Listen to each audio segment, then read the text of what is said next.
وقضى ربك ألا تعبدوا إلا إياه وبالوالدين إحسانا إلى آخره. وقال رسول الله صلى الله عليه وسلم رضا الرب في رضا الوالد وسخط الرب في سخط الوالد، او كما قال علیہ السلام. سبھی کچھ ہو رہا ہے اس ترقی کے زمانے میں، سبھی کچھ ہو رہا ہے اس ترقی کے زمانے میں، مگر یہ کیا غضب ہے آدمی انسان نہیں ہوتا. یاد رکھے کہ یہ نصیحت ہے، فرض ماں باپ کی اطاعت ہے. نہ کرو تم ان کو کبھی نہ خوش، ان کے قدروں کے نیچے جنت ہے. برادران اسلام اور واجب التکریم بزرگوں، اس متبرک محفل میں مجھے حقوق والدین پر خطاب کرنے کا موقع ملا، اس لیے چند منٹ اسی عنوان پر گفتگو کروں گا. امید ہے کہ آپ سنجیدگی کے ماحول کو برقرار رکھیں گے. حضرات گرامی، اگر آج کے پرفتن دور میں ہم دنیا پر طاغرانہ نظر ڈالیں تو یوں محسوس ہوتا ہے کہ ہر صنف سے اپنے اپنے حقوق کے مطالبے کی صدا سنائی دیتی ہے. ہر صنف ظلم و زیادتی کا دورہ نظر آتا ہے، ایک دوسرے کا حق مانتا ہوا نظر آتا ہے.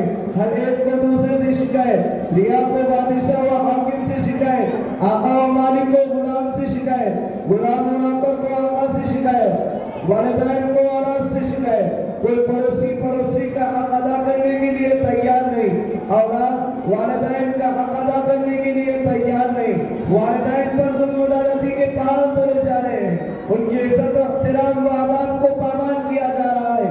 والدین کے ساتھ گھناؤنی و ناپاک حرکتیں کی جا رہی ہیں.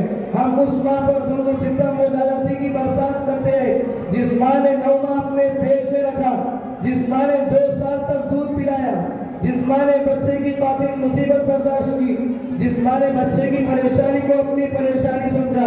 مجھے بتاؤ تو صحیح کہ والدین کا حق یہی ہے کہ اوپر ظلم و زیادتی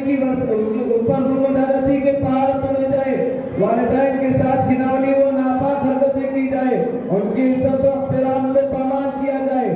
ہرگز نہیں، ہرگز نہیں، یہ والدین کا حق نہیں. یاد رکھے کہ اگر کوئی اولاد اپنے والدین کے ساتھ گھناؤنی و ناپاک حرکت کرتا ہے، ان پر زیادتی کرتا ہے، تو اپنا ٹھکانہ جہنم بنا لے. میں اپنی طرف سے نہیں کہتا، حدیث شریف میں موجود ہے.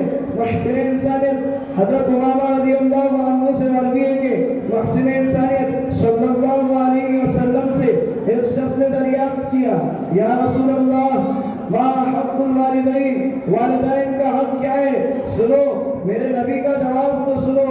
محبوب کبریا حضرت محمد صلی اللہ علیہ وسلم نے ارشاد فرمایا، ہما جنتک و نار، وہی تیری جنت ہے اور وہی تیری جہنم. حدیث میں غور کرے پتہ چلتا ہے کہ والدین کا حق کیا ہے.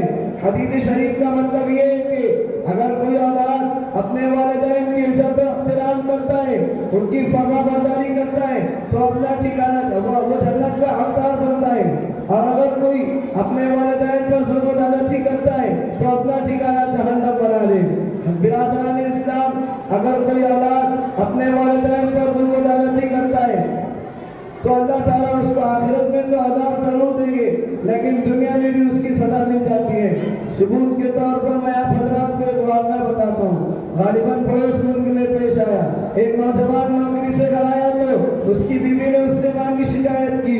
نوجوان کو غصہ آیا اور ماں کو مارنے کے لیے گیا تو بیچاری بوڑھی ماں نماز پڑھ رہی تھی. سخت دل نوجوان نے سجدے کی حالت میں ماں کے گردن پر پیر رکھا، اس زور سے رکھا کہ ماں مالک حقیقی سے جا ملی. اس نوجوان اور چچا داد بھائی نے ماں کو دفن کرنے کے لیے قبر تیار کی.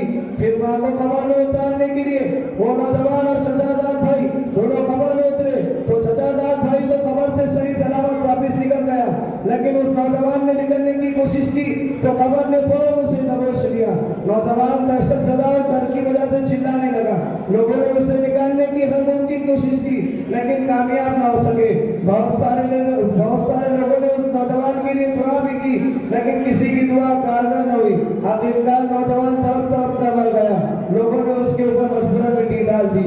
آدمی کے پاس سب کچھ ہے لیکن ایک طرح آدمیت ہی نہیں. اسی پر میں اپنی بات ختم کرنا چاہتا ہوں. اللہ تعالیٰ ہمیں والدین کے ساتھ حسن سلوک اور ان کو راضی رکھنے کی توفیق عطا فرمائے. ماشاء اللہ، بڑے اچھے انداز میں تقریر